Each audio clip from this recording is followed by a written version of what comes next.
So hello, welcome back. We are still at Pumaspeed, so this is the third video of today that I'm filming, and we're going to look around some of the parts that they've got. As I mentioned in the other video, I'm really keen to get some chat on the videos. I'm keen to see what's the difference between 47, 47R, 57, etc. So once Tony's finished, he's flat out at the moment. It's been a manic day today, cars in and out, they've been really busy, so soon he should be able to talk us through some parts. So we'll head in a second and just catch you in there.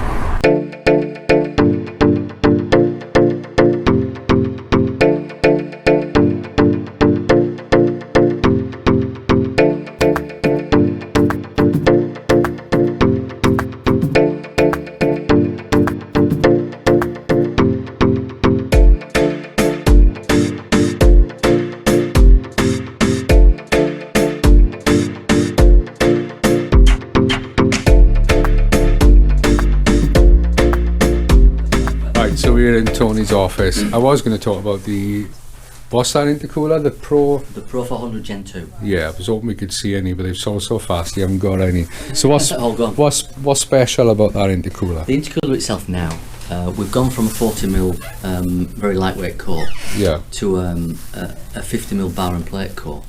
And the bar and plate core itself is very, very efficient. Quite heavy, unfortunately, but it's very, very efficient. And because of the volume, you know, it's 580mm by, I think, 380mm by 50mm thick. It's got a huge amount of volume and it reacts really quickly. It flows exceptionally well. Yeah. You know, the end tanks are actually swept up now, so it flows beautifully inside.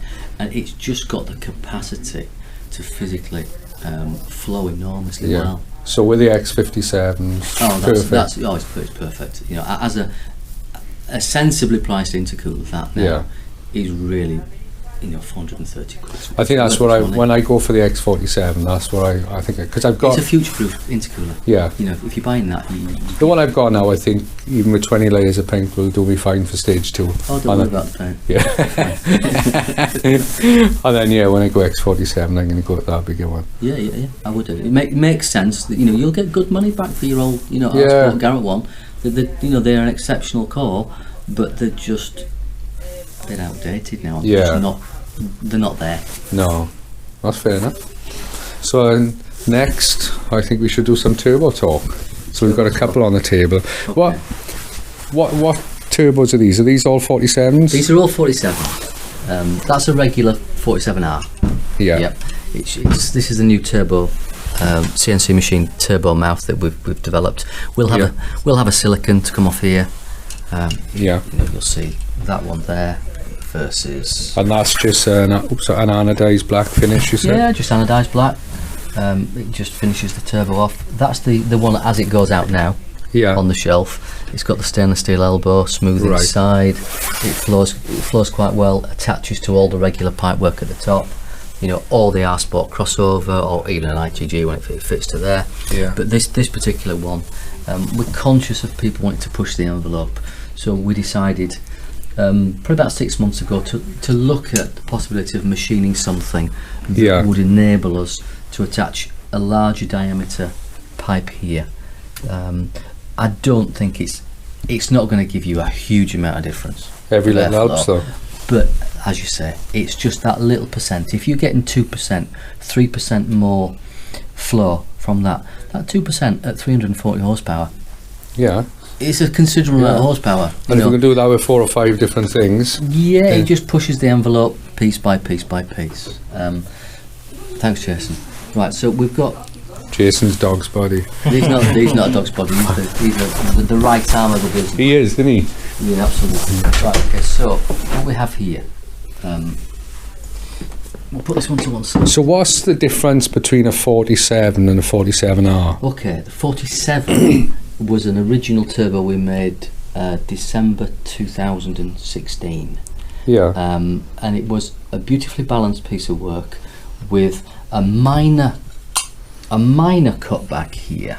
Yeah. You see the shininess of the blades there? Yeah. The blades themselves have been cut back to allow more airflow to come through. Right. It's an old school technique which allows a lot more airflow and quite a bit more power from an existing wheel without having to make new wheels. Now, the benefit of that is it's lighter as well, so it can spool a bit quicker. Yeah. But it does actually spool slower because it takes the tips away. Right. Okay. But these spool up at 2,200, 2,100, and you're gone. Yeah. And you don't need any more spool than that. In fact, if you're not careful, if you get too early spool, you end up just spinning the wheels and going backwards, and it's not what you need. No. So and the mapping as well that we do, we actually build the boost, so it works so well.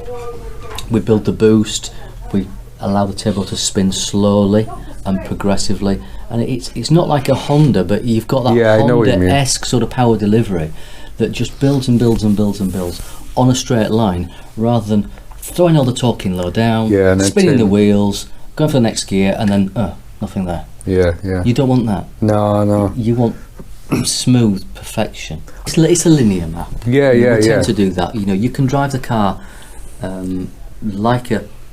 You can go to the shops in it. You can send your wife out in it. Yeah. There's no issue. She can drive it.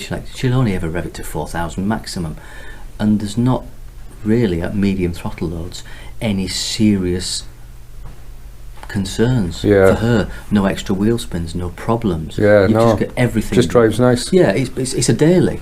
But the minute you put your big right size 11 on there, and you want to give it some, you just have to introduce a little bit more throttle input, and suddenly you've got exactly what you want for a man's car. It's a man's car. It just you open the taps and suddenly away she goes. Yeah.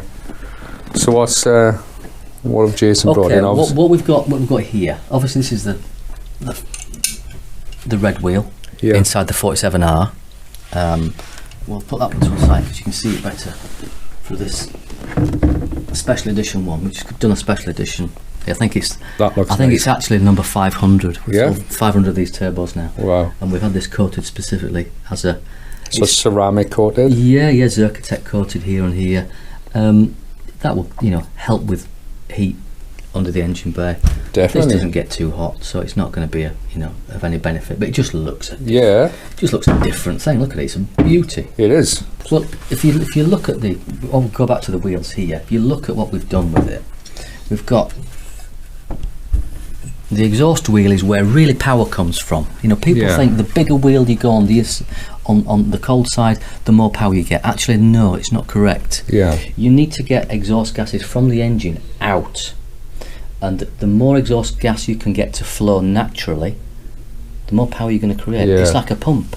The bigger the pump, the easier it's going to flow, just naturally breathe. But small, and it's going to fight to breathe, and that's power, natural power. So what we did, we had a specific shaft made, which is bespoke. So it's one of Is that a standard? It's a standard one. That's a bespoke one. So we had this specifically made to suit the original KP39 housing, which was really the most sensible way to do it initially, because it's cost effective. Other turbos that have this size wheeling can cost considerably more, and it's just, we didn't feel that over £1,000 for a turbo was actually a fair price. To be honest. So we had a special wheel made. We've sold 450 to 500 of these now. We had the R wheel made, which is actually larger than the 47. Back to your earlier question, what's the difference? Well, the 47 had this, which is attached all the way through up to the tip, but the 47 had a smaller one of these. So when this is spun by the exhaust gases, this spun, but obviously there's some resistance to air. So the 47 spooled a bit quicker because it had a smaller pump on the front. I get you. So it was only maybe 100-150 revs earlier spool, and to be honest, not ultimately noticeable unless you were a real Michael Schumacher or someone like that. But it's such a beautiful little package, just easy, simple, reworked into a new core or an original core, and it just works. It looks beautiful. So they say they're all X47s. Yeah, they're all X47Rs. Right, all X47Rs. Yes. So special edition, a remanufactured one or a brand new one. Right. Are you able to tell us how the X57 differs to these? Is it a completely new turbo? Completely different turbo. Literally, there is nothing shared with this whatsoever. It's a complete white sheet of paper design. There's very few people in the world that actually manufacture turbos, and we're proud to say we've actually manufactured a full cast bespoke housing. We'll have our name on it, a full alloy cast inlet on there, compressor cover, we'll have our name on it, and we're entering a new era completely where we're doing much more manufacturing of performance parts, and actually specifically for the ST180. We're doing very, very well.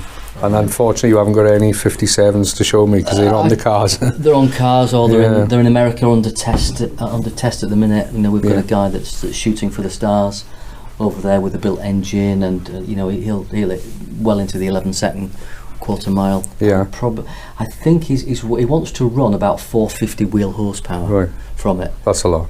That's enormous. That's actually more than I would rate the turbo. So what is running on Dan's car? That's the 57R? There are three turbos. There's a 57 base model. 57 base model will do 360 horsepower in the UK with standard injectors, with standard fuel pressure, and all the usual bolt-on modifications. The next one is the X57R. Now the X57R is on Dan's car. You've been out in it, you've seen it. Phenomenal. It's a different league of performance. Now for me, that's the middle turbo of the package, and I feel it's more than enough, and it should come with a public health warning. It really should, because it is exceptionally quick. But I know Lewis agrees. He's filming us. It's mental. It scared him. To run that turbo, the fuel system on the car is out of legs. It will not do it. And the configuration we're running at the moment is a new camshaft with extra lift for the pump, so you will have another 25% more fuel available in volume, not pressure, fuel volume, because the stroke of the pump moves up and down further, so you have more volume there, and a larger set of injectors that will supply about 28% more fuel. Now we've not run out of fuel yet, and we're well over 410, 420 horsepower. It's very good. On Dan's race car. Dan's race car has a built engine now with a minor gas flowed head, so it will always be quicker than a standard engine.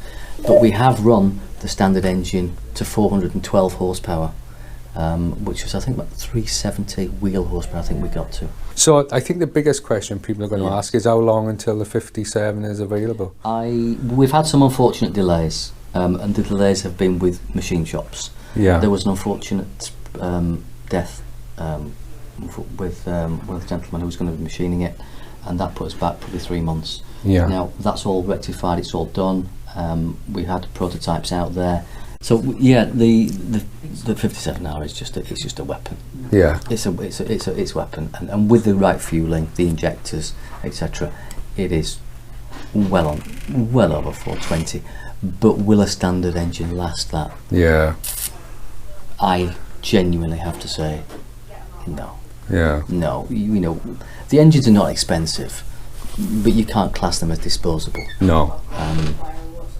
So the 47 is still going to be the main one for people running standard engine, standard fuel. I think so. I think the 47 is definitely where I'm going to be heading. I think it's going to be the best bang for the buck. I think so. It's inexpensive. It's under £1,000. You should use some good mapping with it. We always recommend the maxed out mapping. We've done everything with that. All our dealers, they're probably on the max mapping. We've got about 5 or 6 different versions of map with various crackles and pops, or no crackles and pops, with various levels of ignition. So you could run a daily at 300 horsepower, or you can run a fire breathing, drag monster at 350. So I personally, you've got to toss up whether you go for 57 or X57R. Track use, I probably would use the 57. I think it's more robust. Will cost more, unfortunately, but awesome. Either or. So I think we've pretty much covered everything there, Tony. Thank you very much. We have. Right, hopefully you've enjoyed this episode. We are going to end it, but if you want a turbo, come and get a X47 or the new X57 from Tony at Pumaspeed. So thank you very much for your time, Tony. We'll see you soon on the next episode. Bye.